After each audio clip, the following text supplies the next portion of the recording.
YouTube says we're live. We are live. How about that? All right.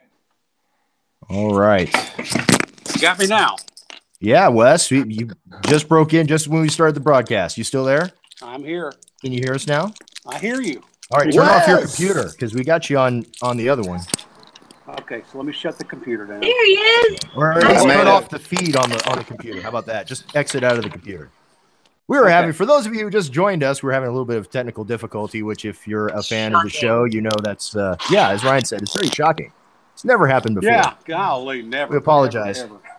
So we're going to go ahead and get started tonight, guys.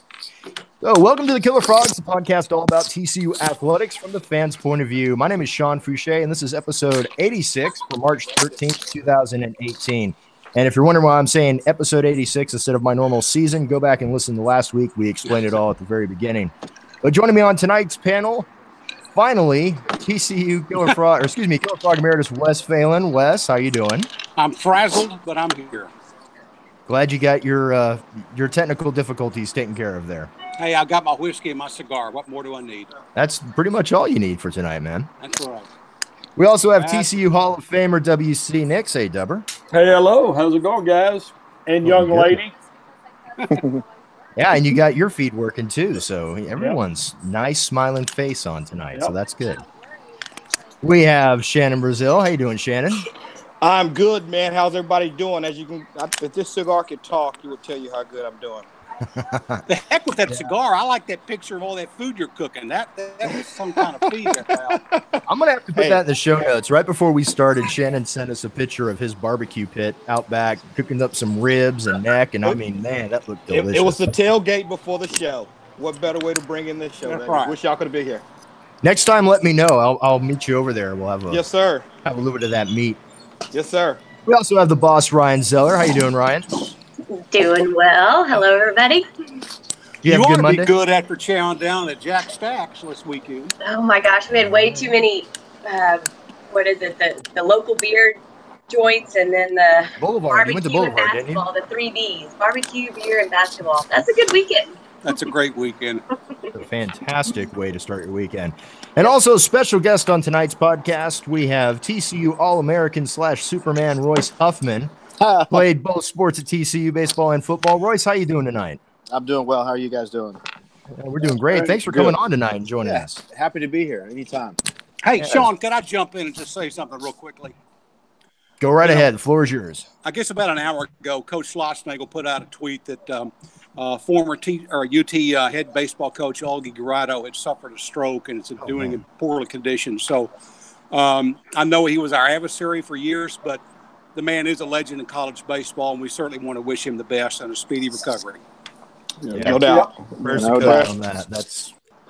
That's difficult depending on what the severity of that stroke was. So we'll keep everybody posted on that. We'll put some more information when we have it down in the show notes. So if you're listening to us tonight, podcast comes out tomorrow. Hopefully we'll have more news by then. No such thing as a good stroke. So we wish him the best.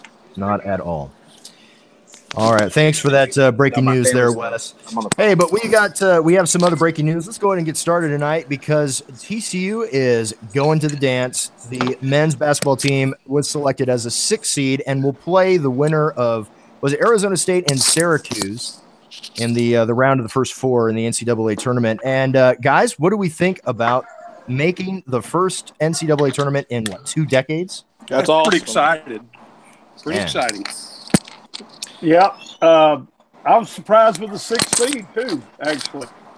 I'd heard from 7 to 9, and that's what everybody was saying, and jumping in at 6. Of course, I might have wanted to be a 7 and 9 in one of the other brackets because the bracket. Now I will say one thing: the bracket they're in, it's going to be a tough bracket. Yeah, it is. It definitely will after second and third game. But if these guys play like they're capable of playing, we can't do the whole really good 1 minute and really cold the next. We'll be out after the first day. But if these guys will play like we know they can play, come with a bunch of enthusiasm and really gel, they can make some noise in this tournament. Yes, they can. They got to hit the free throws. Yes, they do. That's what killed us against Kansas State. And let's talk a little bit about that game because that happened obviously while we were on a break. A fantastic game up until probably the last what would you say, Shannon? Because I know you were watching it live with me. Where the last 5-6 minutes of that game, things just kind of went sideways on it. Yeah, and that's what I'm talking about. It's that breakdown that they have. They're playing really well. They're in the game, and then they just break down. And in this tournament, everybody, you can't afford to do it. If you do that, I mean, you're going to be out, as soon as very fast, but like that. So those guys can just play for 4, periods and really bring it home and play gel and be or smart. 2 halves, Shannon. Yeah, 2 halves. 2 halves. Or 2 halves, sorry. Shannon. I said 2 halves. I'm sorry. The St. Girls best. We know you play football. Right. And hit their free throws. We'll be good. But hey, man, welcome to the show. Where we get our sports mixed up. Yeah. Or at least it didn't say 4 innings, right, Royce? That's right. I got the period part right. Anyway, playing hockey now. Well, because they can score, I agree with you, Shannon. If they get hot, they'll play a little defense and hit the free throws. I mean, we got a chance. I mean, I don't think anybody, maybe them 1 seeds or maybe a little cheer, but better. But everybody else, hey, throw them in the pot and see what happens. That's right. We just got to play like we're capable. I think the interesting thing about that bracket and that, being against Michigan State is they haven't played in a while. They haven't played in, I guess, almost 2 weeks. Right. And, we have, and, first of all, getting past that first game against Syracuse or whoever we're going to be playing, or Arizona State, they're 2 tough teams that have been there, before. Luckily, I get, Jamie's played against Syracuse quite a lot, these past, 15 years. So yeah, he should have a book on him. And but it'll be exciting. Those guys have to be excited with the opportunity. Being the first team to break through in 20 years is something special, and I think that they'll be able to ride that momentum and use the what they learned last year from being in the NIT and being in a situation where if you lose, you go home. So hopefully they can take some of that what they learned from last year and carry it over. No doubt. Yeah, and making it to the tournament is by far a huge success for the season. I think that's what every Frog wanted to see, was us to be able to take the win that we had in the NIT last season, pull it into making the actual tournament this season. Obviously, we hoped we did a little bit better in conference, but this is one of the toughest conferences in the nation. But Absolutely. Let's talk a little bit about our side of the bracket, because where we are in the Midwest Omaha, we're bracketed up with Michigan State, Rhode Island, Oklahoma, Duke. And that's just if we can make it to the 16. That's going to be an absolutely crazy side of the bracket, especially when you start getting into the Final Four, because the other side of the Midwest, you have Kansas, Seton Hall, NC State, Clemson, and Auburn. That is a crazy bracket. Yeah. High intensity. I tell you, it's gonna be fun to watch. It will be. Yeah, I just want to see us get past the first round. I've been to 2 NCAA tournaments with TCU. Once way back when we played Notre Dame down at Huffman's Pavilion in Houston, and they had a guy named Austin Carr who was just he was unstoppable. I mean, the guy could shoot from anywhere, and they beat us. And then I went with to Oklahoma City to watch us play Florida State when Billy Tubbs was coach, and made the tournament, and we didn't get past them. So getting there is a big deal. I want to see us get past the first round and then let the chips fall where they may after that. So let's have some predictions. I know we don't know yet. We won't know until Wednesday night after Arizona and Syracuse actually play. But first off, predictions on that game. Who do you guys think is going to win, Syracuse or Arizona State? Let's start with Dubber. I'm going to give the edge to Syracuse. All right. I mean, no big reasons. I mean, just listening to everything. I just, because I haven't watched any of them a whole bunch. But I'm going with Syracuse. Shannon, how about you? Arizona State or Syracuse? I'm rolling with that's a good one. I'm basing it off the history, but I'm gonna roll with Syracuse as well, just based off the experience of the coach, the head coach there. He's had some runs at it back in the day, and I'm gonna base it off history. I don't know much about Arizona State, and because I don't know much about them, lets me know they hadn't been to the dance too many times. So I'm gonna roll with Syracuse. All right, Wes. Well, I'm kind of with the other Shannon and WC. I mean, Syracuse is a pretty stout team, and they won the big one before, I believe. And Jen Boeheim is one of the legends of coaching, and he ranks up there in all-time wins. Yep. But Arizona State's like us; they haven't been a lot, but they're kind of hungry, as we are. So I don't know; anything could happen. But I think I'm going to lean my pick towards Syracuse. Okay. Royce, if you're done, I know it caught you in the middle of dinner. How about you? Oh, no. I didn't want to ask you while you were mid-bite. I'm good. It's part of it. Arizona State, they started out hot. I mean, they were number 3 in the nation. They were like 12-0, 13, 14-0, something like that. But they're kind of like Oklahoma. They've been trending down. I want to say they've lost 4 of their last 5. And, Syracuse is the same thing. Syracuse, they've had a terrible year this year. And I think they were trending the opposite way towards the end. So I think they were finishing stronger than, they're going, opposite ways, So, with that said, I think that Arizona State at the beginning of the year probably the better team. But I think now, just the way that their Syracuse is probably playing, I would probably have to take Syracuse as well. Yeah, it's usually whoever gets hotter this time of the year. Ryan, how about you? Syracuse, Arizona State? Since I know so much about both of these teams, I'm going to go with Syracuse. Majority rules.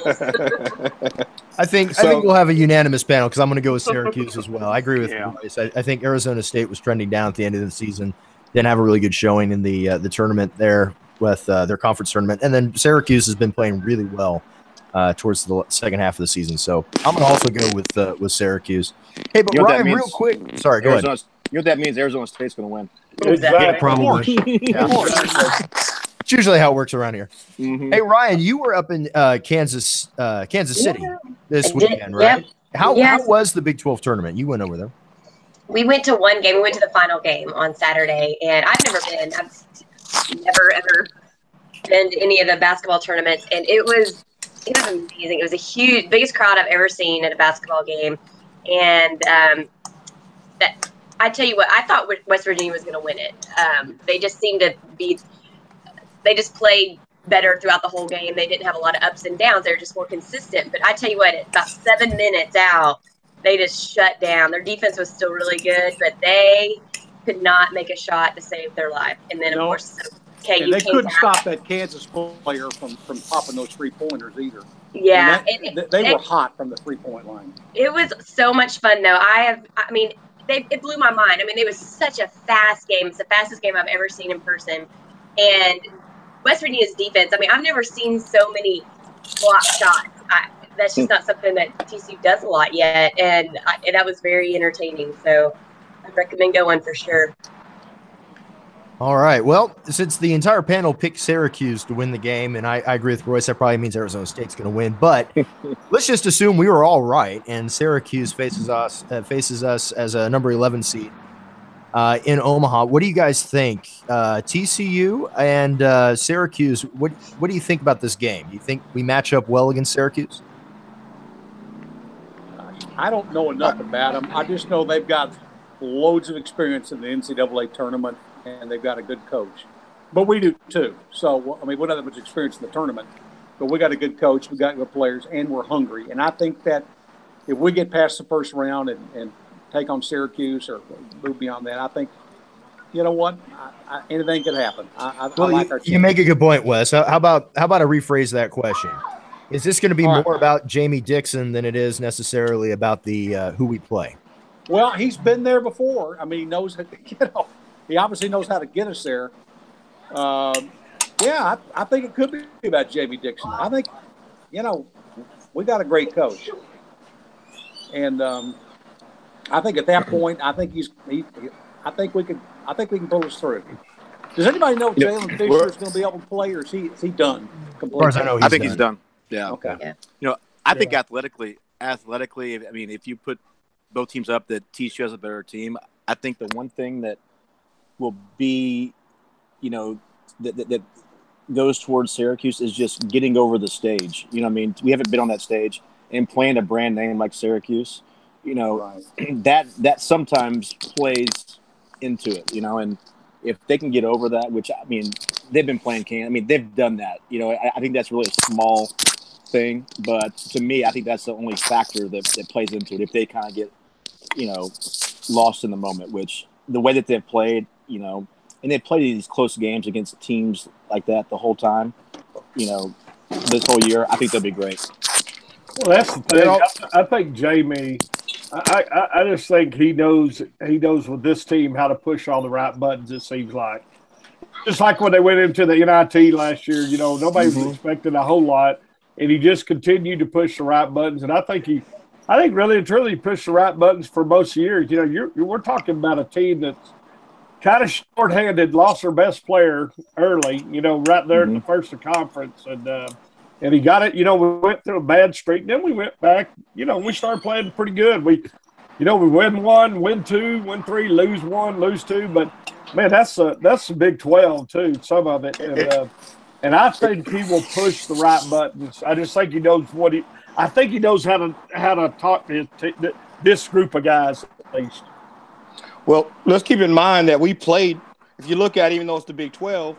We were playing ranked teams almost week in, week out. I mean, that has to count for something. And you don't become ranked just because of who you are. You had to earn that. So I think the conference playing high-level basketball week in, week out just about, I think that's going to carry over and the experience from that into the tournament as well. So I think we set ourselves up to make a good run at it. Okay. You okay, Wes? Are we there? Are we good? I don't know. Got some kind of difficulties. I don't know what he's done. We're looking at a ceiling now, and I know. Did he fall out of his chair? Hey guys. No, I just got that dread low battery notice. Oh. I just went to get my little connector, so bear with me here. Hang on. Had charged his phone. Oh. Okay. Can you hear me now? Yes, we can. Okay. All right. Sorry about that. All right. Well, so I think it's going to be great. Frogs are back in the NCAA tournament. It's been a 2-decade drought. I think every Frog fan is absolutely ecstatic about this, and I agree with Dubber. I think a lot of us were expecting kind of that 7 to 9 seed, so to come in as a 6 seed is just amazing. That does kind of show a little bit what the selection committee was thinking about TCU, especially given how the conference kind of played out. And obviously, I would be honest with you. I think that's more of a hat tip towards the Big 12 as much as it is to TCU. So yeah, it's going to be fun to watch this week. And good luck to Coach Dixon and the Frogs because, you know, bring home a W in that first round. We're all rooting for you. Absolutely. So let's move on to a sport that is also on everybody's mind, and that is baseball. We just got done with the Dodger Classic out in California.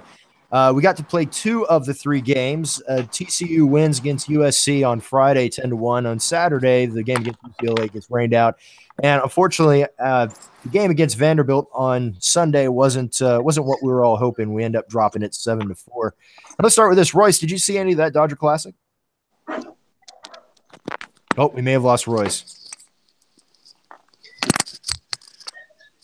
Royce, hello. Oh, Royce. Try muting Wes real quick because we're getting a ton of feedback. You're getting feedback? Yes, all kinds. Thank you. Is that better? That's wonderful. Just let him talk. I just seen like clouds of smoke go by. He's just looking at the ceiling. Unfortunately, it looks like we lost Royce. Hopefully, he'll come back on here in a few minutes. All right, let's get started. Shannon, how about you? Did you get a chance to watch any of this? I didn't. Classic? I'm sorry. I didn't watch any of it. I know I'm hearing the fans, and so, it's early. I would say baseball is such a long season. And so there he is. But I really don't start until we get into the nitty gritty, until we get into conference play, to be honest with you, because I'm not a baseball guy, but I do try to follow. But I do read a lot of the comments. But be patient, guys. It's a new team, new year. Yeah. Well, let me ask you this. It seems like we're having problems closing out on Sunday games. Is this something to worry about at this point, or is, as Shannon said, it's just too early in the season? I think it's too early. I think they're trying to find that third guy. I mean, they feel good with their first 2 pitchers. Now he didn't pitch good he didn't pitch good Sunday, but hey, baseball's a little different. They're not gonna be great with no runs every night. I mean, that's just not baseball, and so they can have a bad day. Hey, they have a good day, and the hitters are just good enough to make you have a bad day, And you know, you couple things happen, all of a sudden, boom, you pitch a great pitch, dude hits a homer on you, and a couple guys are on base because of whatever reason. All of a sudden, you're down 3-0, and it just changes complexion of the game. But like I said last week, I really believe this is the way this team's going to be for a little while, every week. I mean, you know, they're going to have good days or bad days. I think once they get closer to conference, that's when Schlossnagle will start tightening it back up and kind of making some decisions on some guys and stuff like that, and decide who's going to play. I think by that first conference games, he'll have a pretty good idea of which way he's going to go. And if he doesn't know that third day or that fourth pitcher, then we're liable to keep seeing people. But you know, I think the big goal for him is win series this year. Yeah. Win your 2 out of 3. That's what you need to do, and keep developing. Yeah, they got to do that. Now, some encouraging things came out of this weekend. Of course, Friday night, Zanzik was his usual self and handled USC pretty easily. He was named the Big 12 Player of the Week from that. Yeah, absolutely. And we were rained out, of course, on Saturday. Sunday, Lodolo, who should be a solid number 2 starter for us, he got beat up a little bit. He hit some batters, he walked some guys. It just wasn't a great outing for him, but it happens. The encouraging thing for me is, you know, we needed some production out of our third baseman, Connor Shepard, and he slammed a home run yesterday, which was great. It was a 3-run shot, wasn't it? 3-1 shot, that's right. And then Kobe Bullware, who'd been a little bit down in the slump, he got some hits. I think two for the night, or maybe 3. But, you know, the middle part of our order is batting pretty well, Baker and Watson and Wanhanen. You know, we need some of these other guys to step up, and maybe if yesterday's any sign of it, we're starting to get that. Yeah, and I agree with Dubber. I think Coach is just in the process of just trying to figure out exactly what he's got on the lineup, figure out exactly where these guys actually fit in, so that when we actually do hit conference, he's got a solid lineup ready to go. But I don't know. I don't know exactly what we need to do to get over the hump to start winning all these series decisively. But, you know, it's right now I agree with you, Dubber. Right now, just win series. You know, get 2 out of 3 and move on. Give yourself a chance to figure out who that third guy is going to be, and then hopefully you'll find him, and you know we'll be fine. Do we know who our Tuesday night starter is yet? I mean, I think Russell Smith was it for a while, but I don't know if we had enough Tuesday night games to really settle on anybody. I think he's using different people, and I know Russell Smith has been throwing some of that. You're right, but you know what? Going back to what Sean said, I just think that's what it's going to be for a while. Yeah. Win series. You know what? That's going to make it kind of fun. I tell you what it is. We've been spoiled for a while. We have. Good word for it. We are definitely spoiled. I mean, and so I'm trying not to worry about it. I just got a lot of faith in Slots. You know, I got a lot of faith in, you know, the people he recruits and kids, and, you know, and we'll see what happens. But, and good point, Dub, because that's the thing with all of our sports, and as fans, we can get spoiled, and to be honest, we've gotten spoiled with football, and we've got to keep in mind, you know, things as fans and as ex-players and whatever the case may be, things are going to change from time to time. You know, if you don't do a good job recruiting, if things, you know, coaches retire and things of that nature, and I tell you guys, you know, you guys will get ready for that next 4 to 5 years. Coach Patty won't be there fair. We don't know who's going to come in there. We don't know if that's going to be the same. So you got to just enjoy it while you can. And, you know, especially in baseball, those sports that are coming up, baseball, they've been hitting it out of the park for a while. But even with that sport, you lose people to pros and all that. You just got to be patient. We got a lot of new guys, and they're going to gel. They're going to come through. Yeah. We just have to be patient and weather the storms that time and get on to the next one. Shannon is wise. Hey, it doesn't matter. A loss is a loss. So I don't even look at how bad it is. If it's a 1-run loss or an 8-run loss, a loss is a loss. Yeah, Vanderbilt's a really good team too. I mean Vanderbilt, they're a good team. So at the end of the year, 2 years ago, if we're where we need to be, it doesn't really matter. I'd rather lose ugly big one time than lose pretty 3 times. Right. Yeah. Well, it wasn't technically a really horrible loss. No, but, it wasn't. I mean, seven runs, and a lot of that was starting pitching, making some mistakes. But overall, this team can. I think this team can play with anybody. It's just we just need to figure out exactly where to plug these guys in, especially with the infield. Shore up that infield, shore up pitching. I think we'll be fine. But. And Schlossnagle is going to play a good schedule, and Vandy's been in the tournament the past couple of years. I mean, they're no slouch when it comes to baseball. They've been a good, strong baseball program for years. And it's too bad we didn't get to face UCLA in this tournament. I was hoping to. Yeah, I would love to see what we did. Yeah, but you know what? It is what it is. But we play a good schedule. And I've kind of looked at some of the other teams in the league. And, I mean, Tech's got a great record, but who have they played? I mean, they're picking up every dud team they can to load on a bunch of wins. I don't think their RPI is very high. And, Schlossnagle knows how to get a team set for the tournament and set for the NCAA. And you just got to trust him. Well, it's one of the reasons why this Dodger Classic has kind of become a favorite of TCU fans, because you get to see you're not playing a bunch of just low-ranked teams. You're playing a couple of really good teams in the country, and it gives us an opportunity not at home, not at Lupton, but away to actually get some experience playing some fantastic teams. Hey, we got Royce back. I'm back. Hey. I think he moved to a car.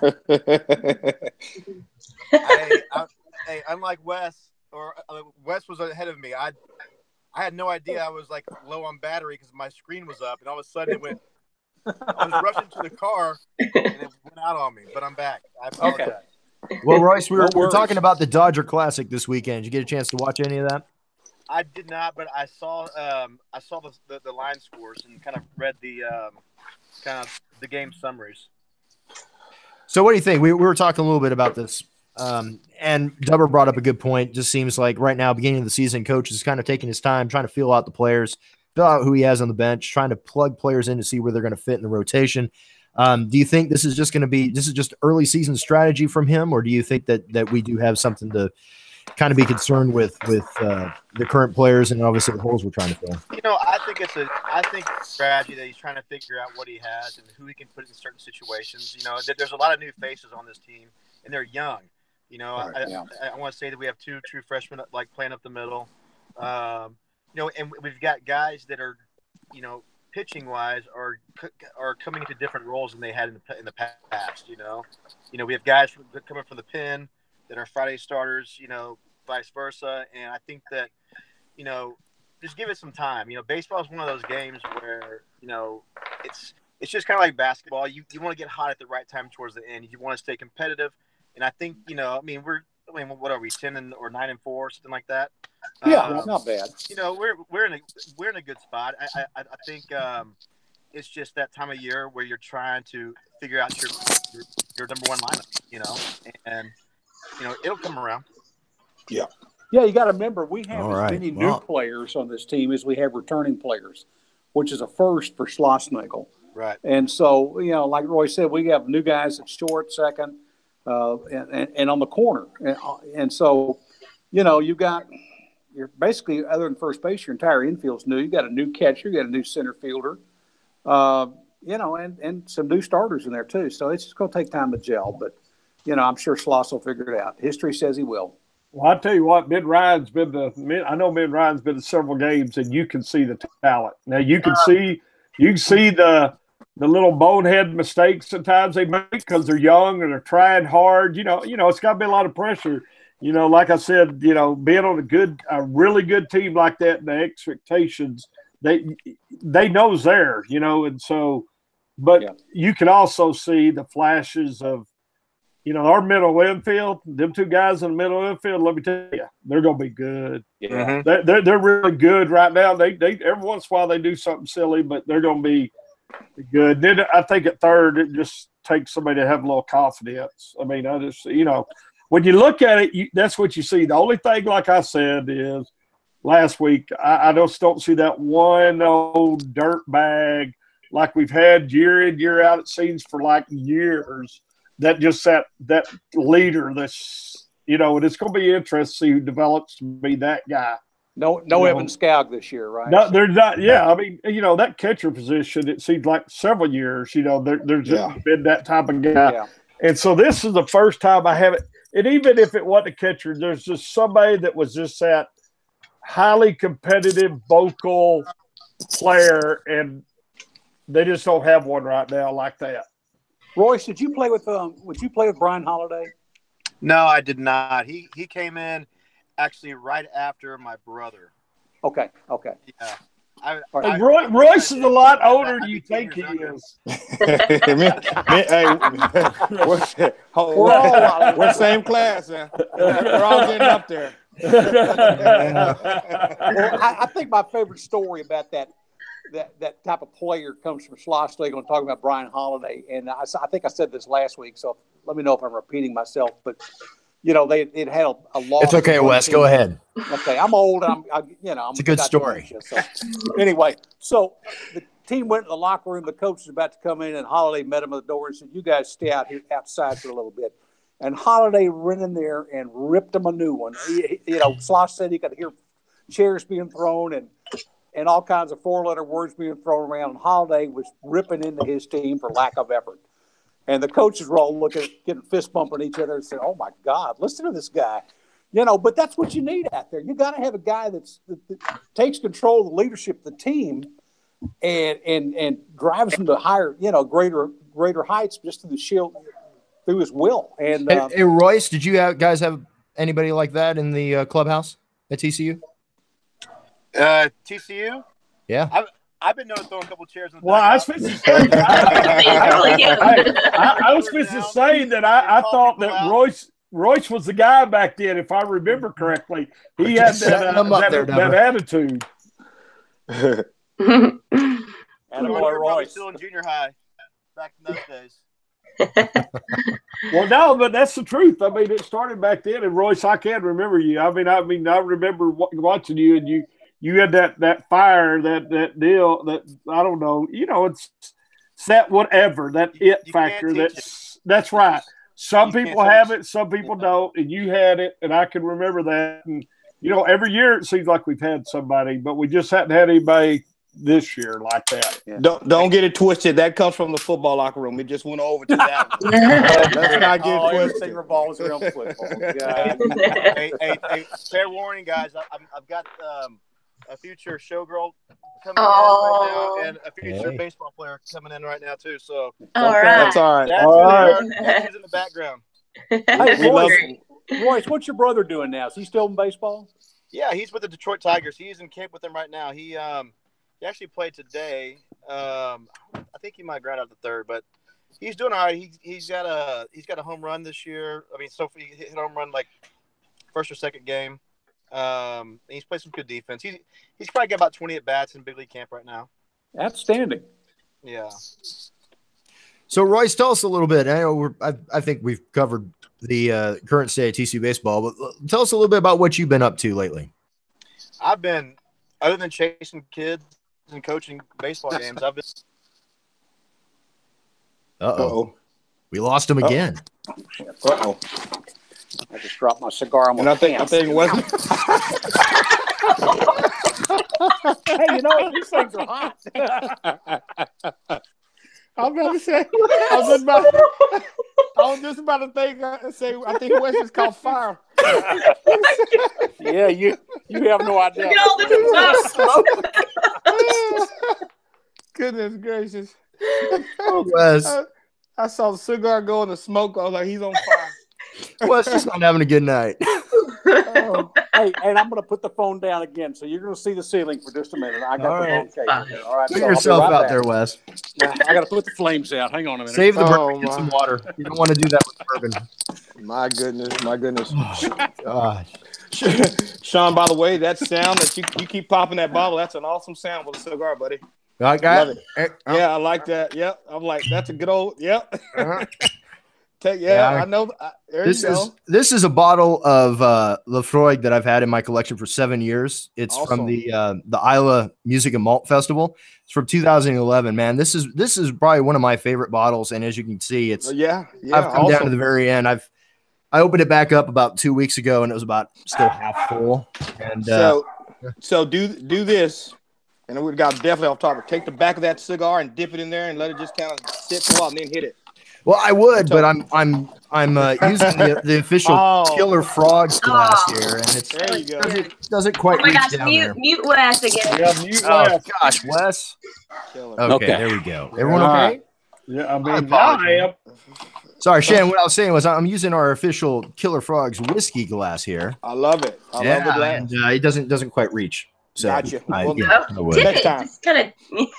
Yeah, I'm gonna catch on fire like Wes. Yeah, these don't. Yeah, these it's true. I forgot. These are only second Not gonna degree happen. burns. I wonder if Wes has a hole in his pants now.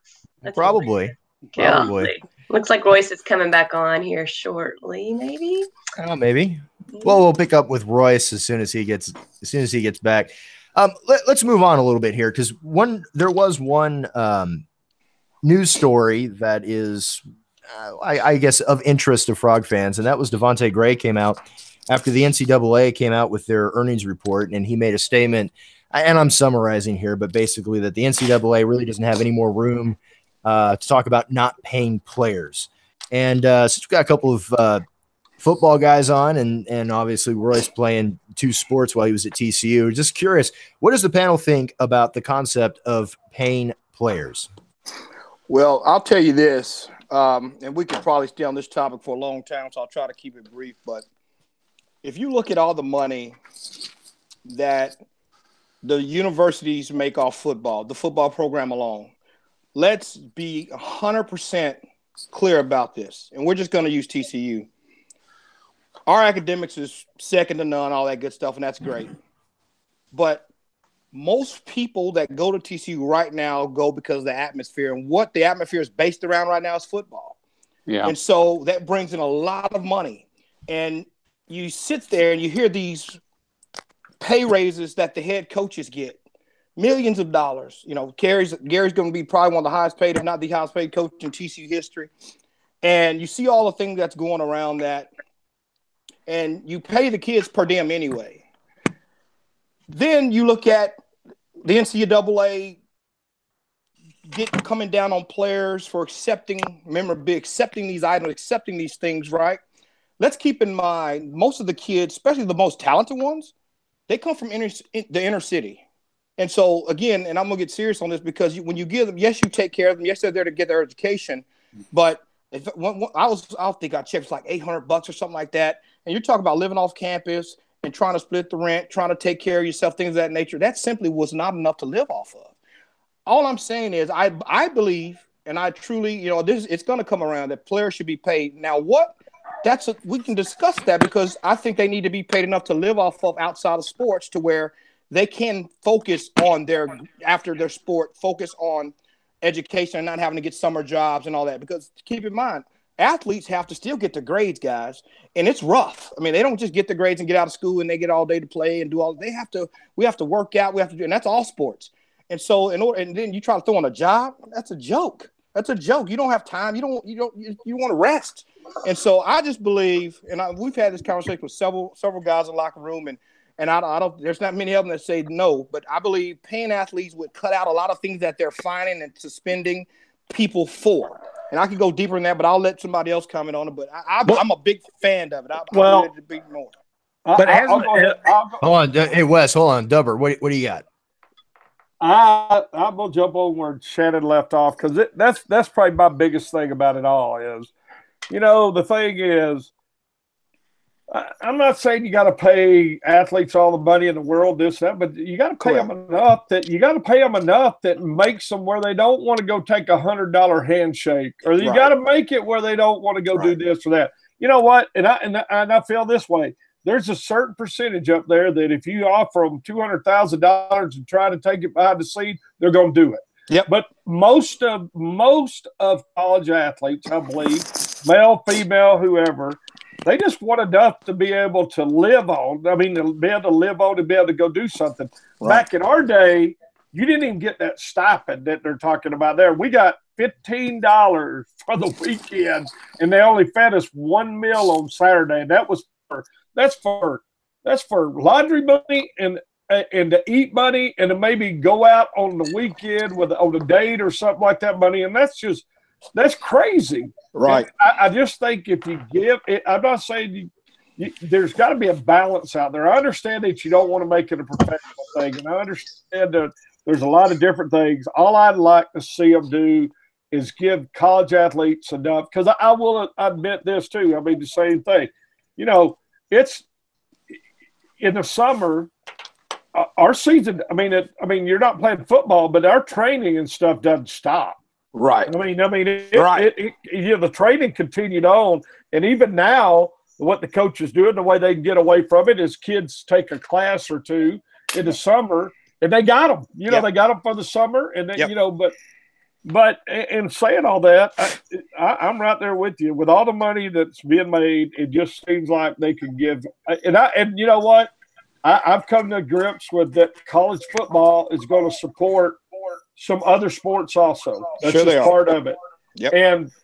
And all I'd like to see is I'd like to just see that our athletes have enough money to not have to. Not have to work / not have to want to maybe take that, like I said, whatever it is, I think most of them don't want it. All right. So what about the people that are saying, look, you do have college students that don't have the scholarship opportunities that an athlete has, and they have to have a job outside of school, and they have to work on the weekends, and they have to work through the summers, and they have to take summer classes, and they're not being paid. And they're having to basically adjust to make do with what they've got. And a lot of times they're pulling down a lot of additional loans, and they're saddling themselves with a lot of debt. Obviously, we can go into the disparity in college tuition. But what do you say to those kind of people that look at it and go, you're being given a free education? I'm not disagreeing with you there, but I will say this.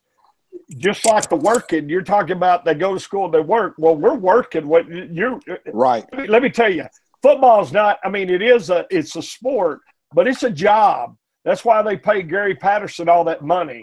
That's why we get a scholarship. That's why we got a scholarship, is because not only are we playing there, but they're hoping for the revenue that it brings. I'm not saying that. I'll jump in here. That's okay. Go ahead. Because I might have a little bit. I don't have an opportunity to go get a job, really. Mm-hmm. So that extra little bit of money that you want to do something with, or something, you just don't have the opportunity to get it. Right. Well, here's what I was kind of pointing out.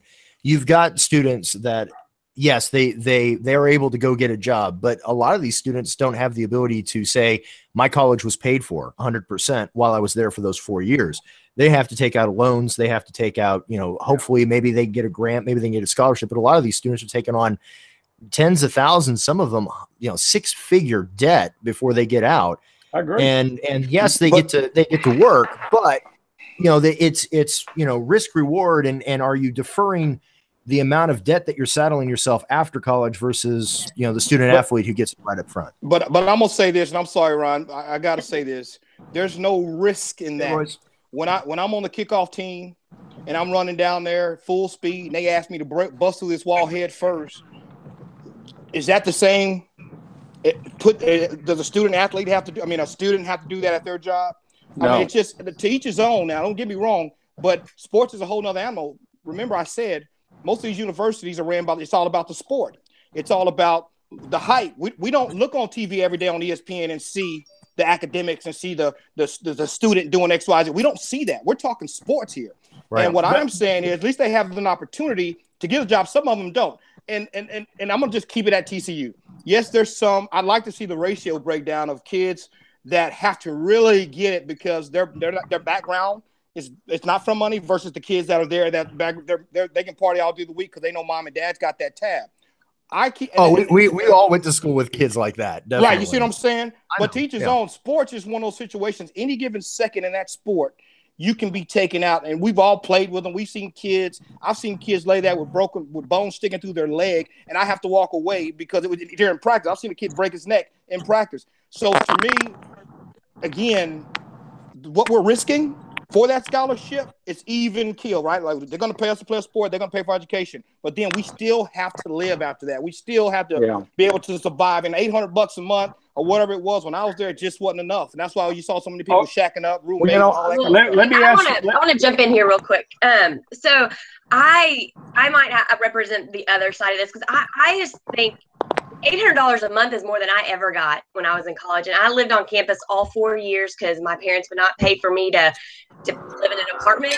And I did not want to go get a job to pay. I coached and did all that and made made my own spending money. My parents gave me $175 a month, and I had no credit card debt. Like I just learned to live off of what my parents gave me, and then I coached and did other things to get other spending money. And I think if you're going to give, it's your choice to play football, and when you get there, your reward is you get a free education, you get a free place to live. You don't have to live off campus. That's your choice. Now, I all for a stipend. I think kids need more money these days to live anyway.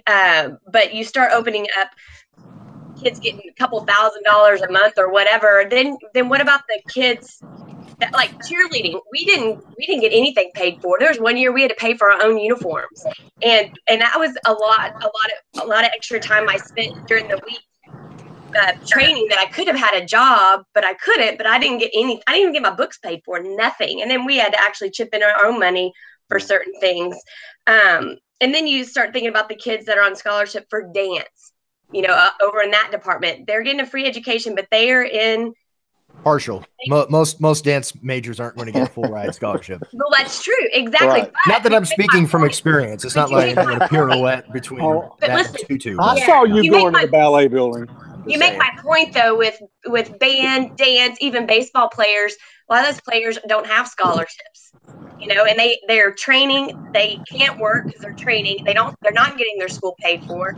So I think it's just it's a balance, and you can't go overboard with giving kids money in college because it's not going to go to the right things. Well, hold on. Let me get Royce jump back in here. Royce, we're talking about paying players here in the Devontae Gray article that came out. Real quick, because you got a unique perspective because you played both sports and you played with guys on the baseball team. And as we all know, we've discussed this with Coach Slosh before. Baseball, they don't practically never give a full scholarship to baseball players based on the rules when it comes to governing scholarships. What about you? What about that perspective? Playing with those guys, how do you feel about the concept of paying players? Well, for like recruiting baseball at TCU in general, being that it is partial scholarships. I want to say they have like 13.5 scholarships to spread out throughout the whole team. No, they have 11.75. 11.75. So being able to spread that across the whole team, and it really is difficult for them to recruit because they have to recruit a certain type of player. They have to recruit a player whose family can make up that difference. Yes. Which is not like, they would be going to UT or state school, So that's one thing. I think there's different ways around it to get different types of financial aid and Pell Grants and all that stuff, which I'm sure they, get that stuff done well. But it's just, I don't know. I think that there's a fine line because, like Shannon was talking about, you're not able to get a job, during the season, but is the university making a pretty penny off you? Yes, they are. Yes, to an extent. Yeah. Maybe there's a licensing deal. Maybe there's something that you can do if you graduate. Here's an annuity that you'll have, somewhere down the road. I don't know. There's ways to do it. I think that should they make more than $800 a month? I think so. Yes.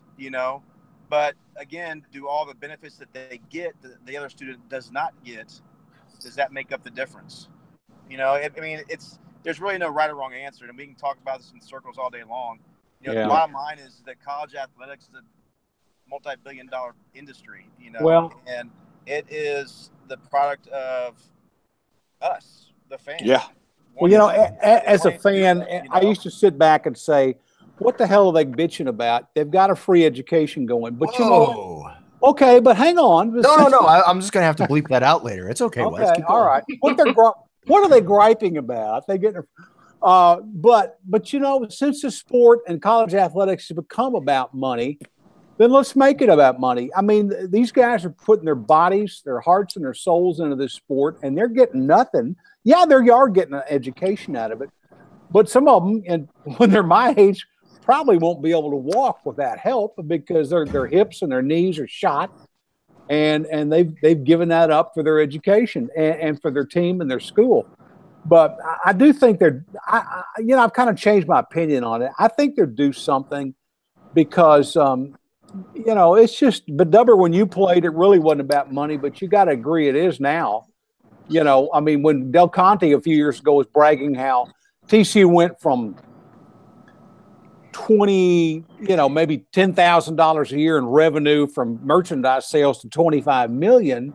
Well, heck, I mean, people are buying that merchandise because the athletes are out there putting out and winning championships and winning games. I think those guys are doing a little something. I don't know what the number is. Well, let me play devil's advocate again here.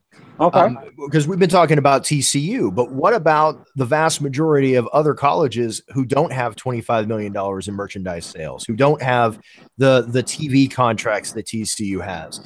What happens to their athletic programs when you implement a standard across the board that everybody has to be paid? And let me double that with a second question is, how do you handle this, given the fact that football is, I think we would all agree, the number one revenue generator for any NCAA sport?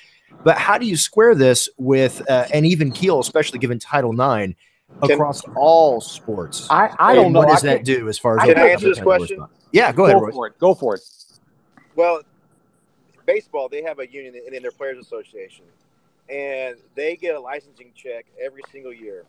And if the Royals, merchandise is, the least selling merchandise in the MLB, and the Yankees are, the top selling, it doesn't matter. It all goes into a pool, and it's, distributed evenly across the field. And, with CLC licensing, they've got, they've licensed every university. There is a way that you could, if you like certain people, I'm sure there's a qualification, but I'm just saying, they have a licensing, agent that license all like merchandise that could be.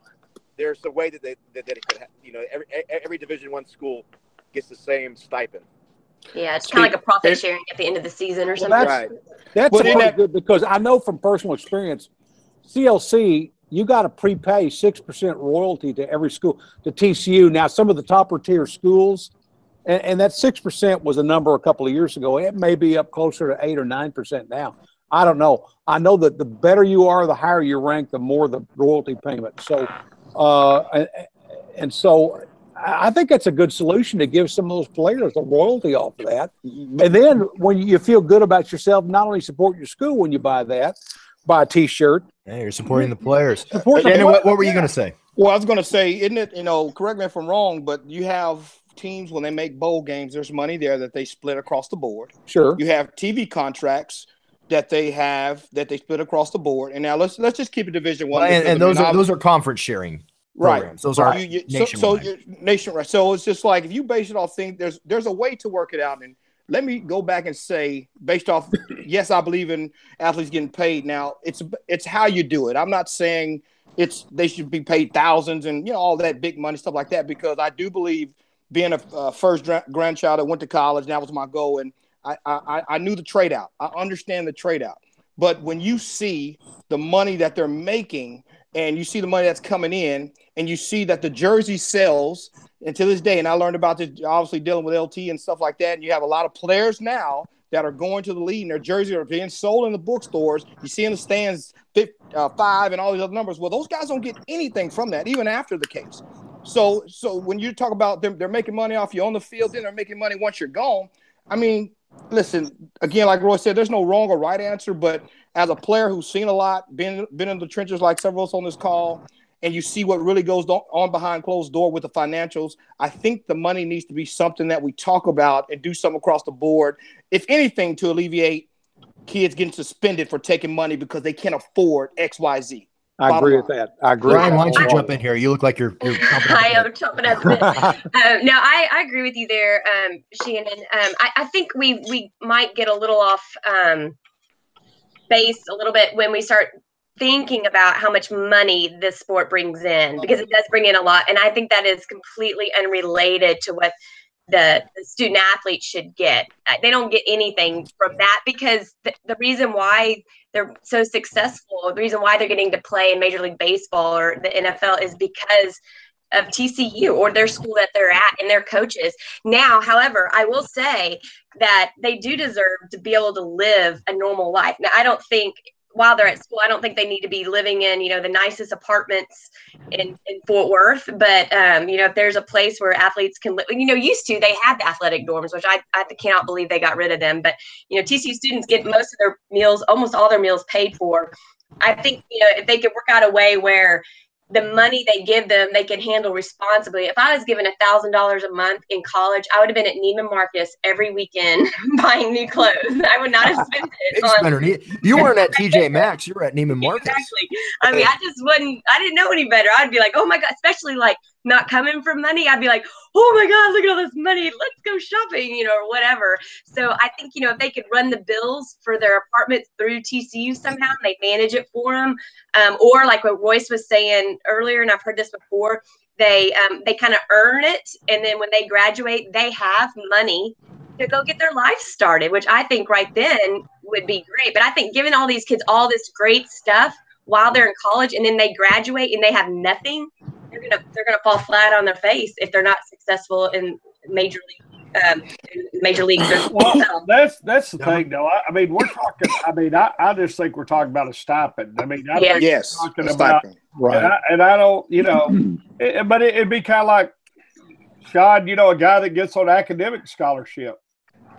They don't get a stipend for that, though. Hey, I know, but if he's also not selling out a football stadium or a baseball stadium. He ain't made no money. He's definitely, and I don't get me wrong. I appreciate it because academically, I got one in my family. My daughter is smart, super smart. She got scholarships, but she got some money because she's smart. But all she has, she doesn't have to.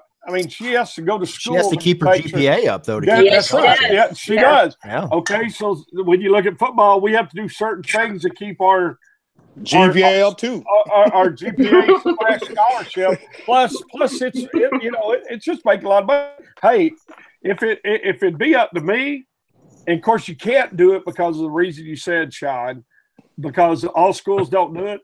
But TCU, they could take some of that money and they could spread it around on all the sports and everybody'd be just fine. Well, but let's go back to one of the things that Del Conte told us a while back, a couple years ago, Wes, when we had him on the Killer Frog Hour. Right. He made mention of this on the State of the Frogdom. Football pays every other sport's bills at TCU. Pretty much. Baseball's a little bit. Basketball, obviously, when Del Conte was here, hadn't quite, got to where we are, obviously, the NIT. But revenue-wise, it was nowhere near where football is. Football's the number one moneymaker. Football pretty much pays everybody's bills in the athletic department. So the issue that I've got is paying players, darn well when it comes to federal guidelines and Title IX. And as a college professor, I have to deal with this all the time. What sort of Pandora's box, though, are we opening, and how would that affect some of these lesser sports? I hate to call them lesser sports, but some of the less popular sports, I'll put it that way, are less revenue-generating sports. Yeah. There we go. There's PC way of saying it. How does it affect some of those sports? I mean, can TCU field stand volleyball? Can TCU field soccer if we're having to open up and pay for football, baseball, basketball, women's basketball, tennis? If we're paying all these other sports, what happens to the budgets of some of those other less earning sports? That's a good question. And, there's no doubt that some of them may be cut. Title IX dictates that a women's athletics gets an equal number of scholarships as well. Well, you cut a women's sport, you're going to have to cut a men's sport. Absolutely. And we've already cut men's soccer, to accommodate for that. But what could be next? I don't know. It is a Pandora's box. By the way, if any of you guys are hunters, I have a deer in my backyard. So, and the other thing too is, I think before we start paying athletes, every athlete should, every baseball player out there should be on scholarship. Especially baseball at TCU, that seems to be a given, but they're not. So I would like to have every athlete paid for, and then their food and gas money paid for, obviously, but. I think paying for apartments and things like that. I don't know if I go so far as paying their gas bill. I'll be honest with you. I'm of the mindset that everybody who goes to college should at one point in time have to experience the wonderful delicacy of ramen noodles. No doubt. Exactly. But I think paying for apartments, as a college athlete, just live on campus. There's plenty of students that live on campus 4 years. And if you don't want to live on campus, that's great, but that somebody shouldn't pay your bill for you. But Ryan, really and truly, I'll take my son who played at a Division I school, but he didn't have the money. Mm-hmm. He figured out he could live in an apartment cheaper than what he could live on campus. So by living in an apartment, I did at TCU. TCU was cheaper for me to live off campus. I mean, it's cheaper because they're going to give you money factored on how much, wherever you're at, factored on how much that dorm room is going to cost, and how much the food meal plan is going to cost. Mm-hmm. And that is given to you. All right, you're not going to live on campus. Here it is. Okay. They rather for you to live off. They rather because it's cheaper for them that way. But also, Ryan, you learn how to mature. You learn how to pay your bills. You learn how to do certain things. The best for me to actually study and do certain things, it was best for me to live off campus because there was always somebody knocking on my door, especially in the football dorm. There was always something going on. It's always the girls. That too. They're on the 4th floor. I mean, let's be real. So, so for me to focus up and really, that for me, I had to make that decision. I wanted to move off campus as soon as I could. And you know what? And I made it work because you roommate with somebody and you find what you can afford, and you mature and you do what you need to do to handle your business. And we still had to follow rules and those things. Royce had a home. I would stay on Royce's couch during tour days because it was close to the freaking football field. But so I wouldn't be late. But it teaches you a lot of things, and also to Dove's point, it's cheaper for them that way because the dorms. I mean, they got to pay. They got to put. I think those guys were getting like $1,500 on their meal card. And the dorms and all the stuff it takes to do all that stuff versus $800. Think about that. That's $1,500. Versus $800. So it worked out. It works out. Yeah, hey, Royce, let me ask you this question real quick. What about if the NCAA? What if we first have the NCAA look at kind of creating some sort of parity with the way the scholarships are done across all sports? I mean, if you up that scholarship from 11.7 Wes in baseball, if you can say baseball and basketball and football and all these other sports can give full scholarships, the maximum number, whatever it may be, instead of having all these kind of rolled out like we've got and separated, you think that's a good first step? Yeah, I think so. I mean, but more importantly, I think that what should be really looked at is the way that the NCAA views amateurism, and maybe they need to reevaluate their credentials because, like, for example, for me, I mean, I signed a professional contract to play baseball and I played that summer, but I came back and played, football that fall, my senior season. And, there's some things I was Steve Kerr, the head coach for the Warriors. He kind of made a good point the other day. I was something on social media, saying that, if it's really about the kid, and this is in basketball in general, if it's really about the kid, then why do they have to declare for the NBA draft? And if they declare, then they can't come back. Why not declare, let them see where they get drafted. And if it's not good enough, then let them come back. If it's really about the kid, and I think that they need to take a hard look on how they view amateurism, and what qualifies. Because I think being able to separate that would allow people to go do an autograph session. I mean, what's wrong with that? If a guy goes to an autograph session and gets paid to do that, what's wrong with that? Well, I agree with that. I think just like a student is good at, and he tutors to help pay for his stuff. He's good at what he does in college. I don't see there's certain things I think that they can, loosen up on, and that can help with everything. I'm no fan of the NCAA, but Royce, I agree with you. I think there's a lot of things they need to reevaluate, update, bring it more in line with the times, because it's just it's too prohibitive in a lot of ways. And you've got a lot of kids, as Shannon said, there are kids come there that have nothing, and going to TCU, a school like TCU, where you've got a lot of kids that can afford it and their parents can afford it, and they want to be part of the group. They've got to find a better way. And I'm just stumbling over words here, but it's not right. And I think I really think they need to take a hard look at how they're doing things and how how they count amateurism. That's the rub, really, because everything, I think, from when back my day to now, it was more true. You were amateur. Everything was set up like that. Right. But what's happened is everything else has progressed. That's a little past amateur. We don't know exactly what amateur because there's so much money, except for the student part of it. I mean, except for the kid part of it. And I agree. I mean, like I said, I'm not asking. I didn't get it, so I didn't get the money. I just played. But I understand. Both sides, because I've had one on scholarship, one not. But I still believe that I'm not asking you to pay them all kinds of money. I'm just asking you to let them have a regular life. And I'll say this, and I saw some of this, or actually Hunter told me some of it really is some of the walk-ons. I mean, as older I get, I respect them guys almost more than I respect anybody because a lot of times them guys, they some of them walk on and they play, but a lot of them walk on. They're part of the team. So when I say that, I don't mean that they're not a part of the team, but they aren't getting a scholarship, and they're busting their chops and this and that. And I don't know if I was in their situation, I'd be doing that for 4 years or 5 years. Does a walk-on get to eat with the team? Do they get their meals? Yeah, no. Yes. Yeah, but they get their – no, they're not supposed to. Put like that. But let me – good point. Landry Birdine and Slinkert, and Royce can attest to this. I don't know anybody who worked – and we all worked hard, but when you step outside of yourself and it's not about you, you look at somebody else and that's some gun works his ass off. Slinkert and Landry Birdine, they came to practice every day. They lived. I mean, I wish Landry was on because he could tell you their living situation. It was rough. It was very rough. And they had to do all kinds of stuff, and I'll let him tell that story just to get money to pay the bills, pay whatever. And the best day, and he will tell you, they got a scholarship there last year, and they put them on him, and those guys cried like babies.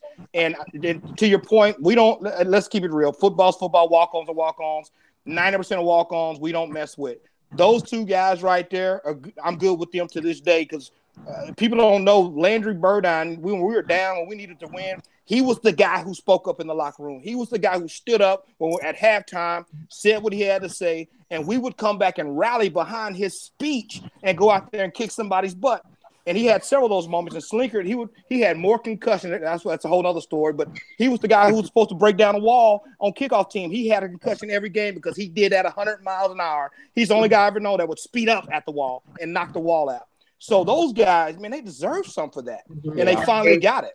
So they were the dirt bags of that team, right? Oh man, yeah, they were rough. I love them. Well, so then and I will say this: I come from the perspective that I walked on. I mean, when I actually went to a smaller college for 2 years because I wasn't very big coming out of high school, and I had a part scholarship, and I ended up earning the scholarship. But I walked on to TCU. My dad gave me a year. He said, "You got 1 year. I'll pay for it. Then after that, you're done." So I'm just saying, bad or good, if I wouldn't have made it that year, guess what? I wouldn't be on the show talking to y'all because I'd been so. Your picture would be in that end zone club in the south end zone. No, well, okay. That brings up a good point though, because you got the opposite side of this particular argument is they're already being paid a scholarship. They're being paid tuition. They're being paid, in some cases, given the way that the tuition is skyrocketed, 6 figures to play for 4 years. And some of them, even if they get hurt, they still get to keep their scholarship. Whereas your academic students, the students who aren't athletes, they have to make their own way. So what do you say to the fan that says, yeah, but they're already being paid to get a free education, something that sets them up for the rest of their life, given the fact that very small percentage of them will ever play a pro sport? What do you say to those fans? How do you square that? See, all I'm saying is, you're making it to a scholarship. I understand the scholarship part of it is. All I'm saying is, if they're on scholarship and they're playing football every day, or baseball, or basketball, or volleyball, I don't care, whatever sport. I'm saying they don't have time to go get another job. No, I mean, so all I'm saying is that I'm saying also that you cut up how much money that we'll say football this deal, but how much money they make in the contracts, the TV deals, the money they get. And I promise you, it's not like they're getting, I mean, we're taking out of the pockets of anybody else. We're just asking, give a little money so that they can live every day, a regular life. And we're not taking any money away from academics. We're not taking any money away from anything. It's coming out of what we're doing, which is playing. Let me ask a better question, Sean. Let me put it like this. If it is hypothetical, if TCU was going broke or whatever, needed money, need a lump sum of money right now, would they pull it from academic side or would they pull it from the sports side? They'd raise our ticket prices. Exactly, because I'm paying for it right now. They pull it from the fans. Yeah, it would come from the fans. It would come from the endowment. It depends on what the money was needed for. I mean, obviously, when you're talking about, like, we just partnered up with, was it North Texas for a medical school? Yep. They're not pulling that money from the athletic department. No. The athletic department money stays in the athletic department, and we're one of the few athletic departments where the athletic department pulls in exactly what they need to be able to run and operate outside of not the academic side. But that is necessarily. Not necessarily. We're not right. We're not in the black totally. They are self-sufficient is what I mean. The athletic department is self-sufficient. Going back to what the CDC has even mentioned. Right. But what I'm saying is that the vast majority of colleges out there don't do that when it comes to athletic. The academic side of it and the other students are actually paying to subsidize the actual sport. So that's why I'm saying when you're dealing with the higher landscape of the NCAA, you've got fans that are saying, you know what, they get a free ride, they get free meals, they get free board. It ain't free. That's why I would say it's not free. I'm only speaking from the side of what I've done, what Royce has done, what Dove's done. It's not free. But it is your choice. It is just as is theirs. And so right, again, but I mean, there's not a right, there's not a right or wrong. Yeah. But again, a student athlete, they can, we have to do both. We have to still maintain a GPA. We still have to go to class. We still have to do the things to earn that scholarship. Whereas a student, I'm only speaking from experience, so everybody else's story is their own, right? I've seen what those guys get to do. They get to go to class, be done by 12, go take a nap, maybe go to work or not at all, or they have parents who supports them. A lot of us, those guys didn't have that. I've seen guys have to support their parents, literally go back and live with them or whatever the case. Some of the things I've seen, and we can go on about that, because they were not paid enough or they had to support their family, or guys couldn't even make it in the sport of focus because of their financial situation at school, and they would flunk out. So I've seen it all different kind of ways. And again, that's just my side of it, my story, and not saying somebody on the academic side is not right or shouldn't deserve what they deserve. What I'm saying is simply, if you're bringing in millions and head coaches are making millions and since they're making millions and they can just make it all about the coaches where they can come and go and not have to sit out a year like athletes do if they transfer, that's a whole nother topic. Yeah. That's a whole nother topic. Oh, I think we all agree when it comes to regulations and it comes to rules. The NCAA is very much in the medieval times. I mean, they need to update that as much as possible. But based off this debate, you would just say the NCAA needs to do some things to make it right from our standpoint and from a university standpoint as well. More equitable. Royce, how about you? Ryan, we'll come right back to you. Royce, how about you? What do you say to the fan that says, hey, the scholarship is more than they need, and most schools out there can't afford to pay players?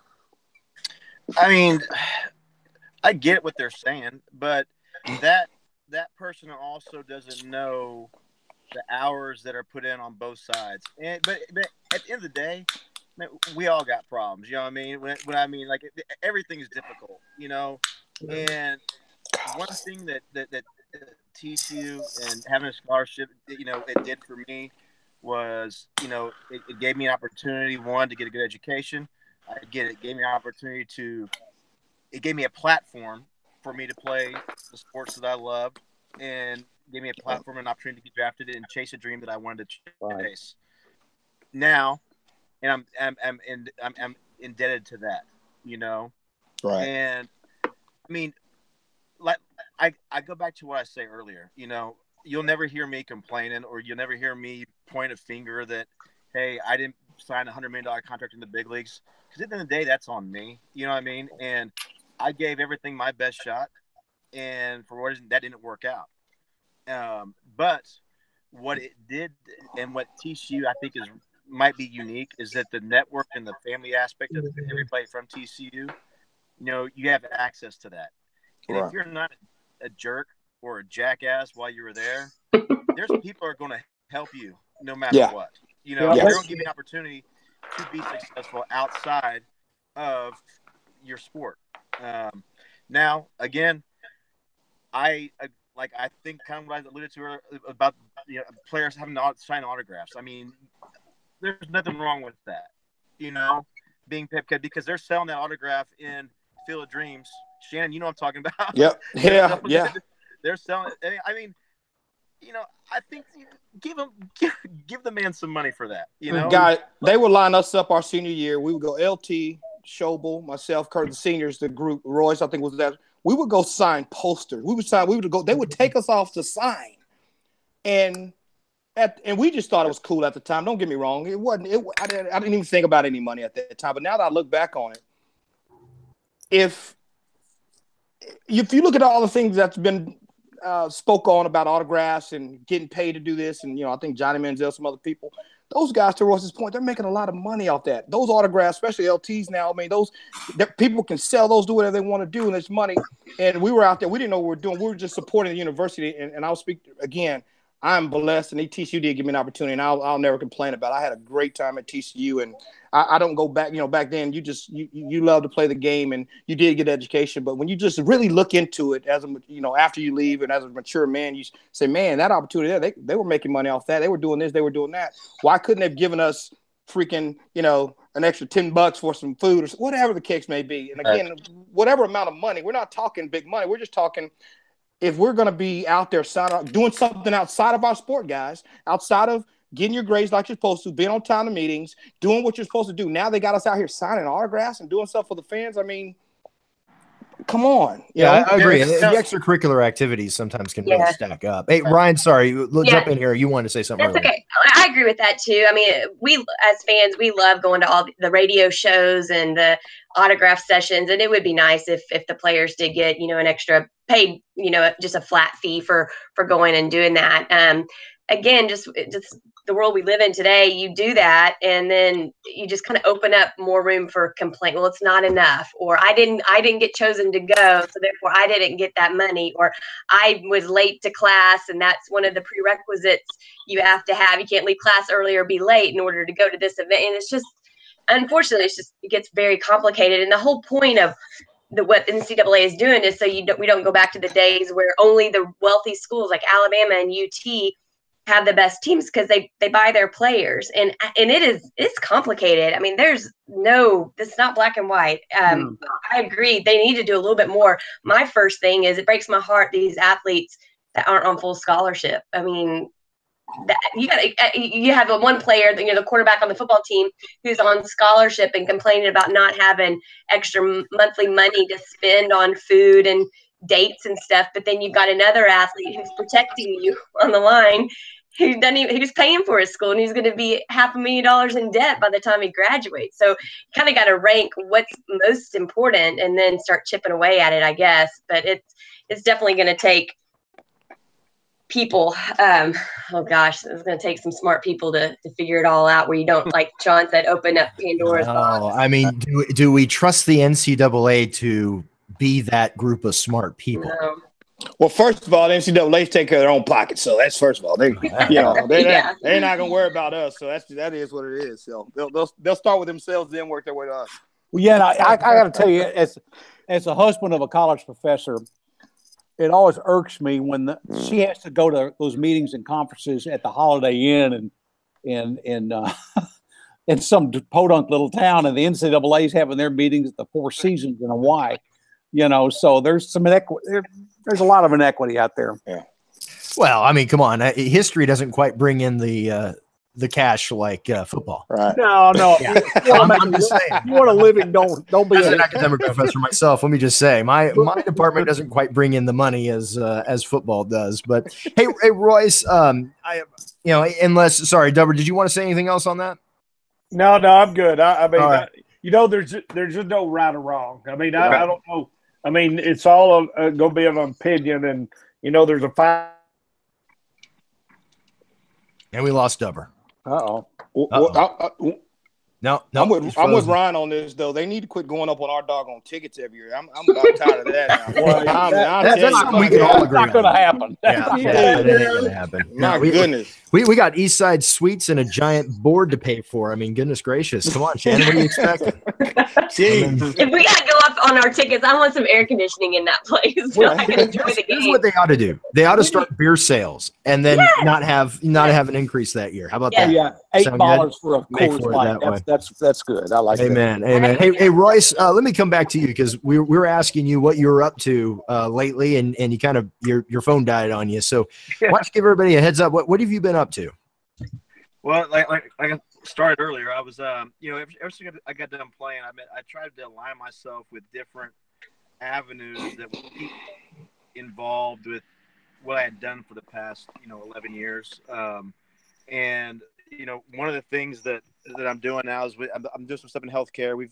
I have a concierge service for athletes for for orthopedic needs. So we'll do a lot of biologics and stem cell injections, stuff like that for them. I'm a partner in an IV drip spa down here in Houston called Thrive. So I mean, I've over the past I've sold insurance and annuities, to those athletes. I've aligned myself with people that I know can address certain needs of guys that went through the situations that I went through, 10 years ago, so that's kind of the long and short of it. I got my hands on a lot of things. Sometimes that's a good thing. Sometimes that's a bad thing, but that's just kind of how it's going. Can you get me a deal on a knee replacement? I do know somebody who sells those. Look at Wes go. Last week it's free hats, Wes, and now you're looking for a free knee. Well, I got to have my right knee done now. So, well, Royce, we met two of your kids in the back seat of your car there briefly. How many kids do you have now? I only have two. I've got a 13-year-old boy, Royce III. We call him Trace, and an 11-year-old girl named Presley. And you're coaching. I think you said earlier you're coaching baseball for your son. Yes, I'm coaching baseball, which is great. It's one thing that me and Trace have a hard time doing is getting up to go watch baseball games because we're all playing every weekend. So it's kind of our season as well. But so we're up there more during the fall. Mm-hmm. But I'm enjoying it. It's fun. Well, we appreciate you coming on, and if you want to give us any information where people can find you or learn a little bit more about what you're doing, especially with previous athletes with that orthopedic work that you're doing, by all means send it to us and we'll put it in the show notes for this show. And man, it's been great having you on. We really appreciate it. And I appreciate you guys having me. Sorry for the technical difficulties. Trust me, we're all used to it. That's our middle name, Royce. Royce, you just fit right in with us. So, Royce, I'm trying to have your dad on. Ratings are gonna go through the roof. Oh, okay. Trust me. Dude, you guys might not talk. He would love to come on. I would love to have. Get somebody my age on there because he played back when I was at TCU, so I know all about Royce Huffman Sr. I'm working on it. All right. Hey, we'll get him and Chad on as well. That's good. Yeah. That'd be great. Well, with that, I know we were a little long this episode, which of course again is nothing new. But we want to thank Royce for coming out, and we also want to thank all of you who've been listening to us out there. We're available on iTunes, Google Play, and Stitcher. In fact, if you're listening to us on iTunes, we wouldn't mind if you go on iTunes and give us a 5-star review. That'd really help us out. You can also find us on social media. We're on Twitter and Instagram at @killer_frogs. It's @killer_frogs. You also find us on Facebook, facebook.com/KillerFrogs. Of course, go on KillerFrogs.com. You can sign up for a free account and discuss TCU athletics with the rest of us knuckleheads. And with that, everybody, thank you again for joining us. Royce, really appreciate it. But we've come to that point in the podcast where we all get the frogs up and we get to say, Go Frogs! Go Frogs! You have a good night. Man, Good Royce, night, thank you everybody. very much, Thank you, man. Royce. Thanks, Hey, Shannon, Hey, you Royce, get to enjoy thank you. that barbecue now. Yes, sir. I'm out. It's a